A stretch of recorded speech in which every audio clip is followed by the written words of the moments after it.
আমাদের রিক বাবা এখন কোথায় যাচ্ছে? আলমারি খুলতে। দেখো, গোছানো জিনিস গুছাতে ও খুব ভালোবাসে।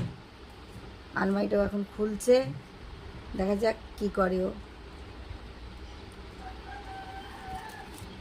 ওই যে খুলছে, ওই খুলছে খুলছে। একটা খুলে হয়নি, আরেকটা খুলবে। দেখো ওর কাজ, দেখো। এইটা ছেড়ে আবার ওইটাই হাত দিয়েছে, আবার লাগিয়েও দিচ্ছে। কি করবে ও বুঝতে পারে না সারাদিন। ওই আবার খুলছে, কি করবে নিজেই জানে না।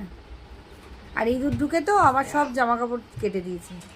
এত কাজ করে সারাদিন, কি কাজটা নয় করে। গোছানো জিনিস নাবায়। ওই দেখো, গায়ে শক্তি